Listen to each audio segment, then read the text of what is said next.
We've been led to believe that we have to prove that we're stronger than we really are. And it's very tiring, man.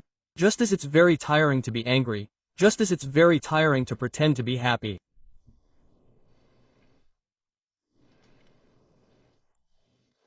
Very tiring, because building that requires a lot of energy, I mean, tons of energy.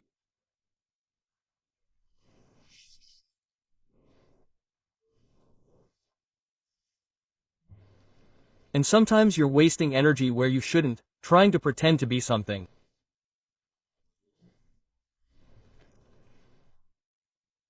And that's horrible, man, because you look in the mirror and the reflection, I mean, you're not able to hold its gaze, right? Because you're embarrassed.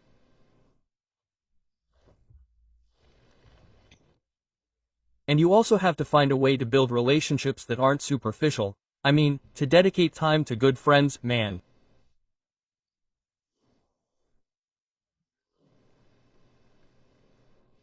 I mean, having good friends is a supernatural gift, man. It's beautiful, but it takes time. Determination. Right? To protect, to take care of what is, because it's a jewel, right? Friendship is a jewel. Friendship with yourself, friendship with God, having trust in someone. Is an act, it's a leap of faith.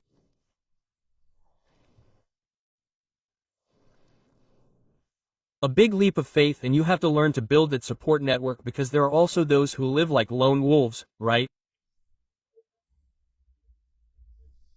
And they think they are brutally self-sufficient. I don't need anyone. Life will teach you that you are wrong. I have always had the peace of mind to pick up the phone and dial my mother's number, man.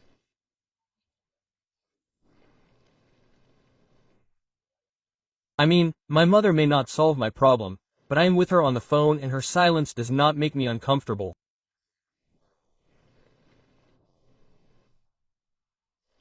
And then go back to her because why not? I mean, I am still her son, I still need her, right? And there is a brother or there is a friend. Now, if you feel completely alone and you think you can't call anyone, you bend your knees. And say, Lord, get me out of here. And if she answers, man, no, she answers. You are not going to feel like you are growing wings. Oh, no.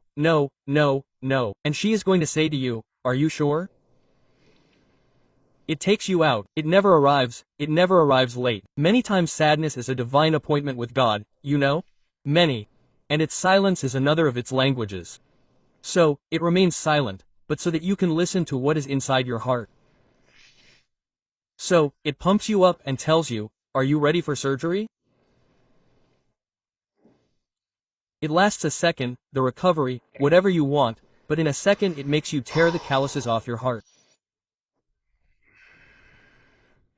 Then, your heart starts beating in a completely different way and you stop being lukewarm. And that's where the challenge of life really begins. I hear you, and bro, my soul hears you.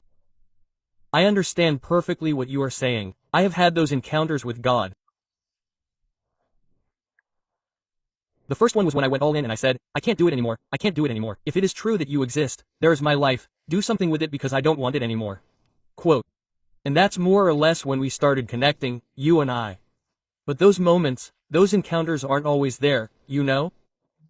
Not always, on my part, it's already a habit, it's a discipline. The first thing I do is I get up, I pray, my moment of solitude and my moment with Him. I don't always listen to Him. In fact, as you mentioned at the beginning, there are those moments in your life, 8, 10, that you have it very clear. I have them very clear when I've heard Him. I've felt it a lot of times, and as you say, you don't have to understand it, you just have to feel it. Yes, and it's not always felt. The important thing is to overcome that experience. That religious experience. Of feeling anointed, touched or listened to. Otherwise, faith would be a great exchange, right? Because I have absolute certainty, right? It is. I mean, there is no doubt that there is faith. I have to keep training my faith. I train my faith. I train my faith. And there are things that make me doubt, which is fine because doubts make you wonder if your opinions at this moment are the right ones. If your ideals are the right ones. Blessed be doubt. Imagine having certainty all the time is like knowing everything. You are ready to die.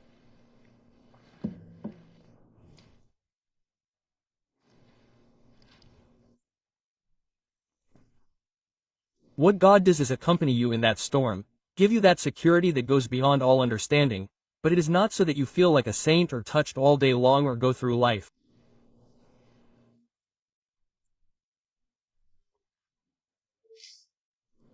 Distributing anointing. It is not that we cannot forget that we are still being molded.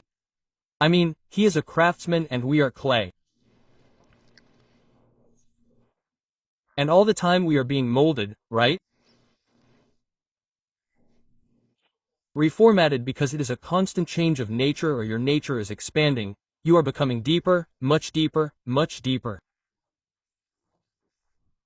You begin to walk in a completely different way in life, not in a lofty way or in a more sophisticated way, no. You walk with another certainty.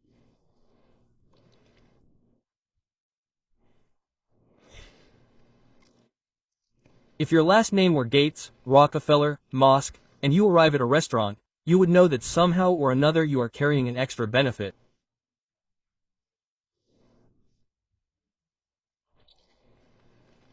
Right?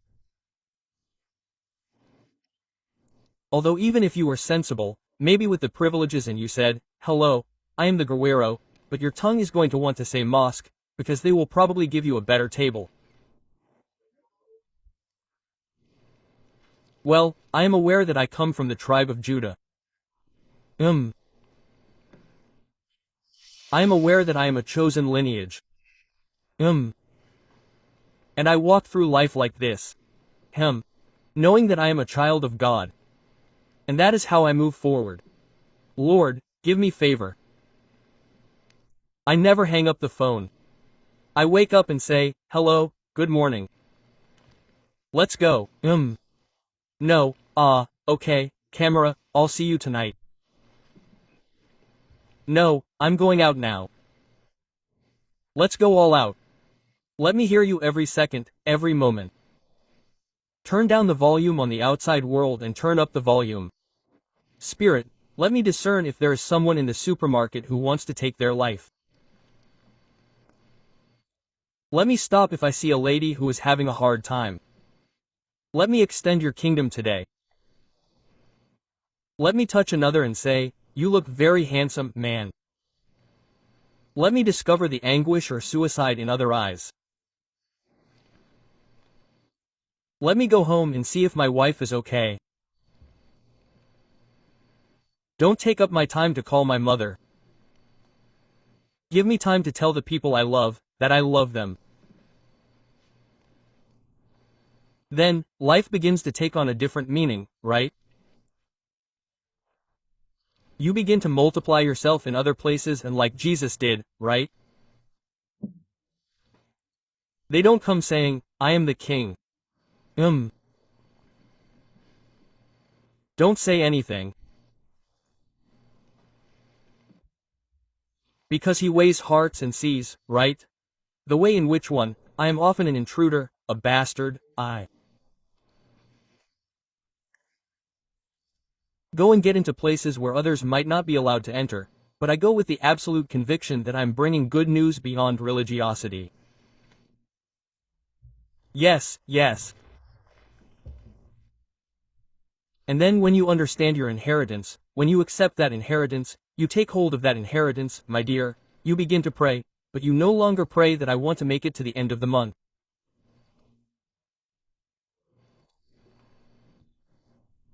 No, you begin to ask for things that go beyond the natural. Take me to this.